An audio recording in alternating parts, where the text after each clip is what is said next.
매일 성경과 함께하는 오늘의 큐티 시간입니다. 10월 26일 오늘의 말씀은 예레미야 애가 4장 11절에서 22절입니다.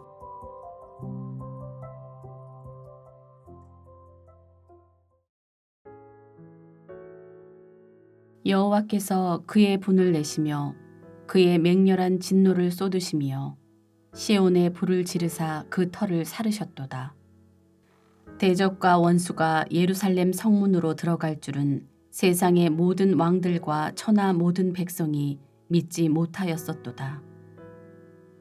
그의 선지자들의 죄들과 제사장들의 죄악들 때문이니 그들이 성읍 안에서 의인들의 피를 흘렸도다.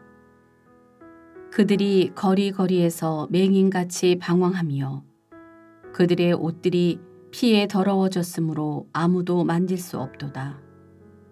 사람들이 그들에게 외쳐 이르기를 저리 가라 부정하다 저리 가라 저리 가라 만지지 말라 하였으며 그들이 도망하여 방황할 때에 이방인들이 말하기를 그들이 다시는 여기서 살지 못하리라 하였도다. 여호와께서 노하여 그들을 흩으시고 다시는 돌보지 아니하시리이니 그들이 제사장들을 높이지 아니하였으며 장로들을 대접하지 아니하였음이로다. 우리가 헛되이 도움을 바람으로 우리의 눈이 상하며 우리를 구원하지 못할 나라를 바라보고 바라보았도다. 그들이 우리의 걸음을 엿보니 우리가 거리마다 다 다닐 수 없으며 우리의 끝이 가깝고 우리의 날들이 다하였으며 우리의 종말이 이르렀도다. 우리를 뒤쫓는 자들이 하늘의 독수리들보다 빠르며 산 꼭대기까지도 뒤쫓으며 광야에서도 우리를 잡으려고 매복하였도다. 우리의 콧김 곧 여호와께서 기름 부으신 자가 그들의 함정에 빠졌으며 우리가 그를 가리키며 전에 이르기를 우리가 그의 그늘 아래에서 이방인들 중에 살겠다 하던 자로다. 우스 땅에 사는 딸 에돔아 즐거워하며 기뻐하라. 잔이 내게도 이를지니 내가 취하여 벌거벗으리라. 딸 시온아 내 죄악의 형벌이 다하였으니 주께서 다시는 너로 사로잡혀 가지 아니하게 하시리로다. 딸 에돔아 주께서 내 죄악을 벌하시며 내 허물을 드러내시리로다. 하나님의 심장을 느끼게 했던 4장이 11절에서는 하나님의 진노로 감정의 방향이 달라진 것 같은 인상을 줍니다. 하나님의 심판의 불이 시온의 터를 살라버렸다는 점에서 더 그렇습니다. 이것은 시인이 바벨론 사람이 저지른 폭력의 이면을 말한 것인데요. 느부갓네살의 분노가 하나님의 진노의 도구일 뿐이라는 시인의 진술인 것입니다.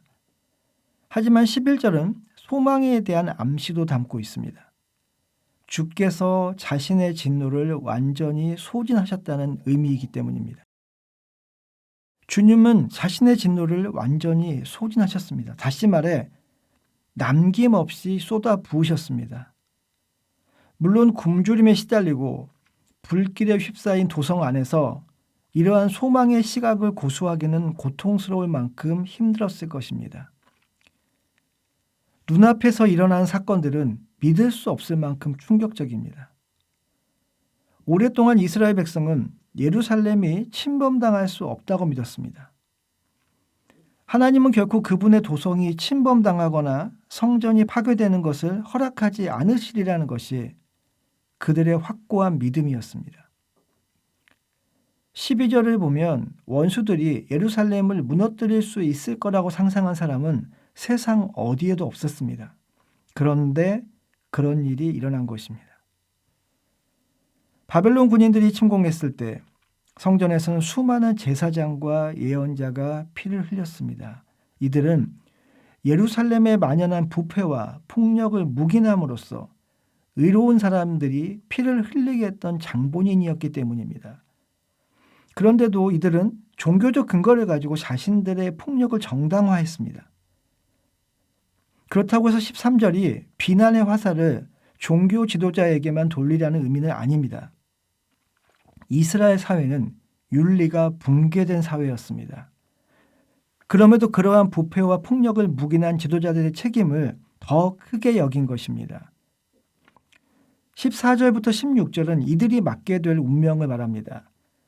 하나님의 길과 하나님의 비전을 볼 수 있어야 할 지도자들이 자신의 발 앞도 보지 못합니다.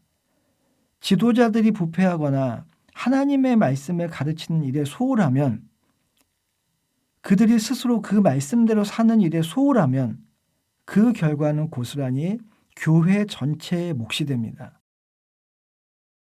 제사장들은 의식적인 청결함의 상태에서 살아야 했습니다. 하지만 접촉해서는 안 되는 이들이 되어버리고 말았습니다. 공동체로부터 격리되는 것은 전염성이 있는 질환을 앓는 사람들의 슬픈 운명이었습니다. 그리고 그러한 진단을 내리고 그들에게 그러한 운명을 부여하는 것은 제사장들이었습니다. 그런데 이제 그 제사장들이 떠도는 신세가 되고 어디에서도 환영받지 못하는 신세가 된 것입니다. 이들은 자신들의 사역을 하는 동안 하나님의 임재 가운데 나아갔습니다. 하지만 하나님은 자신의 임재 안에서 그들을 흩어버리셨고 돌보아 주지 않으셨습니다. 더 이상 하나님의 임재가 허락되지 않는 이들, 더 이상 하나님이 함께 하시지 않는 이들은 사람들 앞에서도 대우받지 못하고 인정받지 못합니다. 지도자들의 불명예는 교회로 하여금 그들을 지켜보는 세상으로부터 맹렬한 비난을 받게 만듭니다. 세상이 회개와 믿음을 통해 거룩하게 되도록 만드는 대리자인 예언자들과 제사장들의 실패는 세상을 오염시키고 불경하게 만듭니다. 물론 이들에게도 돌이킬 기회는 분명히 있었습니다. 예레미야는 이들에게 돌이키라고 40년 동안이나 호소했습니다. 하지만 16절에 언급된 제사장들과 장로들은 회개를 거부했고, 회개를 했다면 그 회개에 따라왔을 은혜를 걷어차버린 것입니다.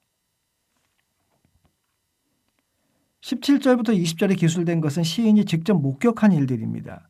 예루살렘 포위의 최후 단계, 이집트가 구해줄 거라는 헛된 희망, 도성이 뚫리고 도망치던 주민들이 사로잡히는 것, 최종적으로 왕이 사로잡히는 것입니다.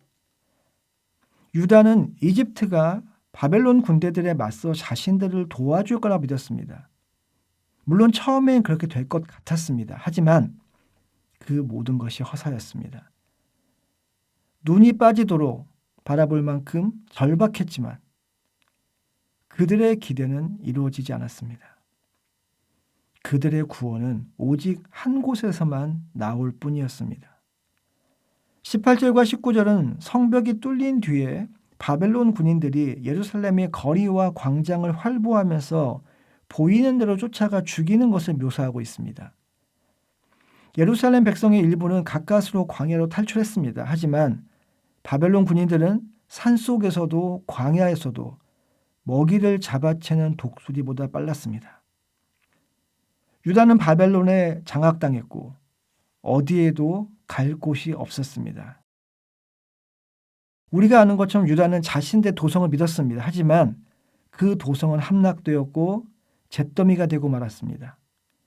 그들은 주님의 성전을 믿었습니다. 하지만 그 성전은 이방 군인들에 의해 능욕을 당했고 완전히 무너지고 말았습니다.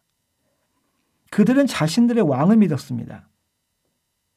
적어도 왕은 하나님이 기름 부어 세우신 자였기 때문입니다. 당연히 하나님은 그런 왕을 보호하실 테고 백성을 승리로 이끌도록 힘을 주실 것이라고 믿었습니다. 하지만 그런 일도 일어나지 않았습니다.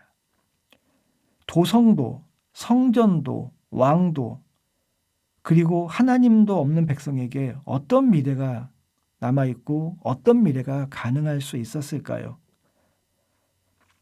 다른 나라가 구해줄 거라는 희망도 더 이상 없고 자신들의 왕에게 걸었던 희망조차 사라져버린 지금 이스라엘이 주님 외에 바라볼 대상이 누가 있었을까요? 이 사실이 구덩이에서 들려오는 공동체 전체의 마지막 절박한 기도인 예레미야 5장에서 나타납니다. 하지만 그 전에 놀라운 반전이 나타나는데요. 21절입니다. 21절은 에돔을 두고 한 말입니다. 느부갓네살이 침공했을 때 에돔은 유다를 돕지 않았을 뿐 아니라 예루살렘의 몰락을 기뻐했습니다. 오히려 유다의 재산을 탈취할 기회로 삼았고 도망치는 자들을 잡는 데 협력했습니다. 시인은 말합니다. 너의 배신을 즐길 수 있을 때 즐겨라. 하지만 하나님의 심판이 곧 너에게 오고 있음을 알아라. 그런 다음 희망의 언어가 들립니다. 에돔은 유다처럼 심판을 받을 텐데 에돔의 심판이 아직 오지 않은 반면에 유다의 심판은 완료되었다고, 시온의 죄에 대한 형벌이 성취되었다고 말합니다. 물론 현실은 그렇지 않았습니다. 포로 생활이 이제 막 시작되었기 때문입니다. 하지만 시인은 그 포로 생활이 오래 영원히 지속되지 않을 거라고 안심시킵니다. 이 말이 희망적인 것은 맞지만 사실 4장 전체를 봤을 때도 맨 마지막 행, 바로 직전의 한 행에만 담긴 정말 작고 빈약한 희망입니다. 하지만 성경에서 소망의 힘은 그것을 표현하는 말이 많으냐 적으냐에 있는 것이 아니라 그 소망이 향해 있는 분의 성품에 있습니다. 그래서 바로 다음 행인 5장 1절이 하나님께 직접 말을 걸고 예레미야 애가가 끝날 때까지 계속 그렇게 하는 이유가 바로 그것입니다. 소망이 하나님의 성품에 달려있기 때문입니다. 기도하겠습니다. 세상이 하나님께 돌아오도록 만드는 예언자적 존재로 우리를 부르신 하나님, 그런 비전을 품고 교회를 세우신 하나님, 우리가 그 부르심과 하나님의 비전에 걸맞은 존재로 살아가게 하여 주시기를 원합니다. 우리를 둘러싼 상황을 볼 때 우리는 종종 자주 절망하게 되지만 우리의 소망의 근거가 우리를 부르신 하나님의 성품에 있음을 기억하고 다시 하나님의 말씀에 귀를 기울이고 하나님을 향해 입술을 여는 우리가 되게 하여 주옵소서. 오늘도 우리와 함께 하시며 우리를 인도하실 예수님의 이름으로 기도하였습니다. 아멘.